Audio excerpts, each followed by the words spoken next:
Hi guys, so we are starting chapter 4 now, which is on triangles, and as a matter of fact, we're going to be talking about triangles for several chapters. They come up all the time in geometry, and in this first section, we're just going to go over some real basics about triangles. I am skipping 4.1, so we're starting on 4.2. So we'll just start with the real basics here. A triangle, by definition, is a three-sided polygon.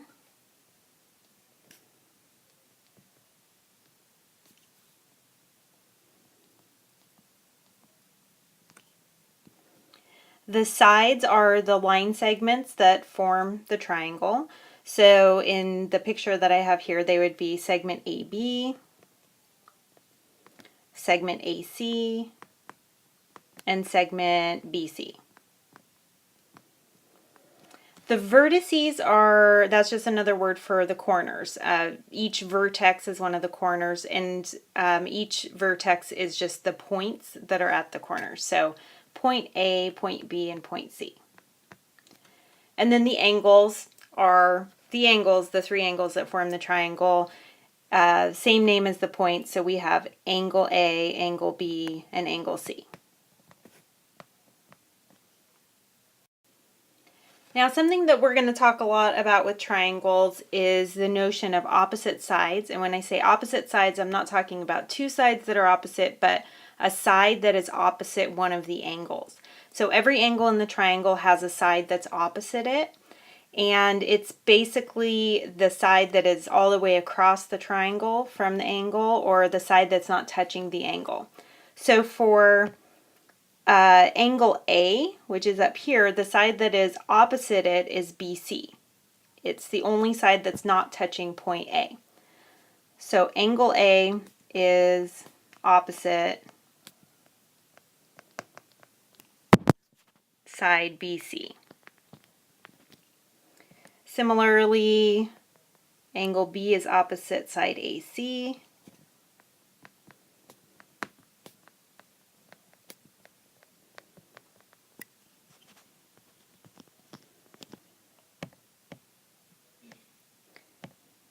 And angle C is opposite side AB.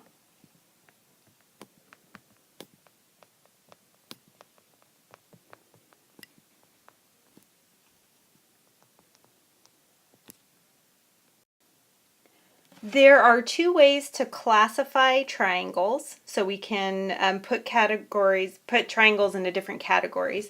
And the first way is to look at their angles. So an equiangular triangle is a triangle where all of the angles have the same measure.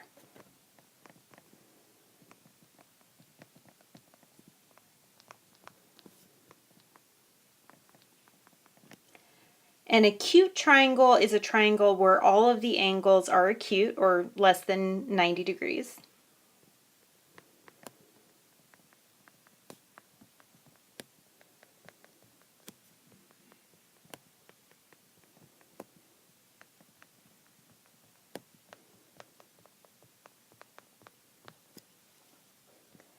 An obtuse triangle is a triangle where one angle is obtuse or greater than 90.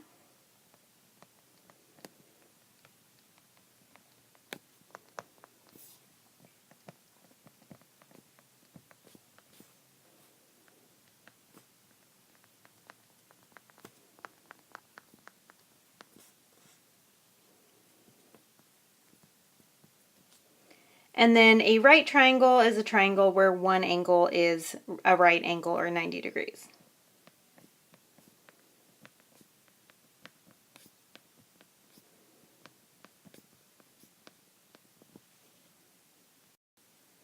Now, before we talk about the other way of classifying triangles, I just want to talk a little bit more about right triangles. You probably already know this stuff, but a right triangle has special names for its parts. So the two sides that are forming the right angle are called the legs. So that's one leg, this is the other leg. Those are the sides of the right angle. And then the longest side, the side that's opposite the right angle, that one is called the hypotenuse.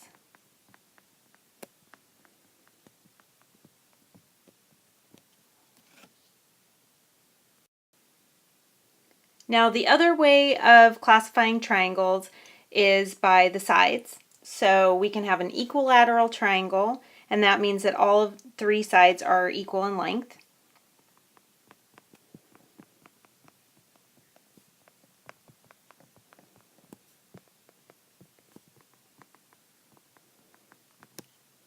Scalene means that all 3 sides are different in length.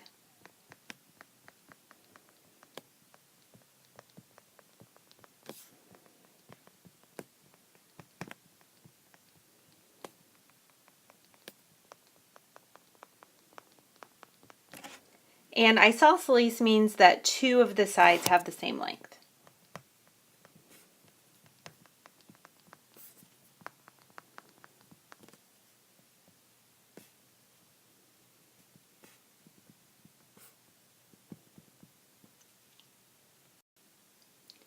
Now an isosceles triangle also has special names for its parts, so we'll go over those now. An isosceles triangle also has 2 sides that are called its legs, and those are the 2 sides that are equal to each other. So this is one leg, and this is another leg. The third side is called the base, so the one that's not equal to the other 2 sides. And then the 2 angles at the ends of the base are called the base angles. So this angle and this angle are called the base angles.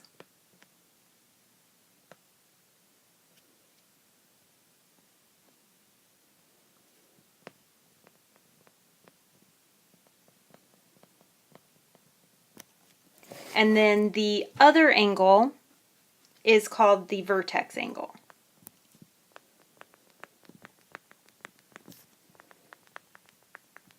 So an isosceles triangle has names for all of its sides and all of its angles. And I just have a couple of examples to go over with you now. So triangle PQR is an equilateral triangle. That means all 3 sides are equal. One side measures 2x plus 5 and another measures x plus 35. Find the measure of each side. So I'm going to go ahead and just draw the triangle to start.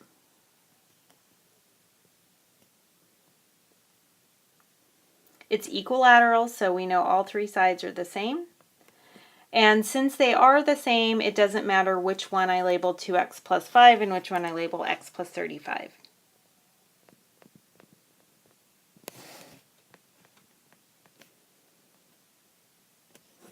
Okay, so that's my triangle. Since all 3 sides are the same, I can just go ahead and set those 2 sides that are labeled equal to each other. So 2x plus 5 equals x plus 35. And so x equals 30. Now the problem asked for the measure of each side, so I need to go ahead and plug that back in. It's easy to plug x into the expression on the right. That is just 65, and all 3 sides are 65, so I don't even have to plug it in over here.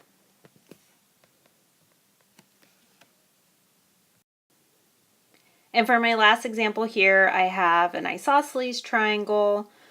2 of the sides are labeled congruent for us. They're labeled 4x minus 14 and x plus 10.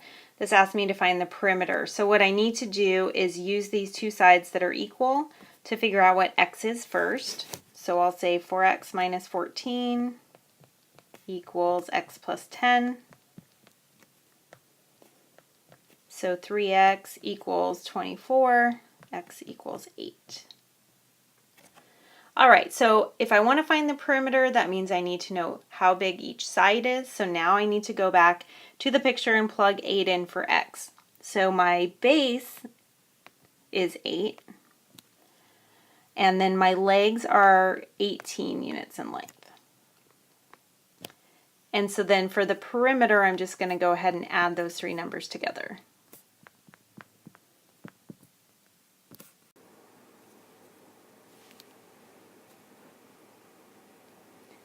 And that gives me 44 units.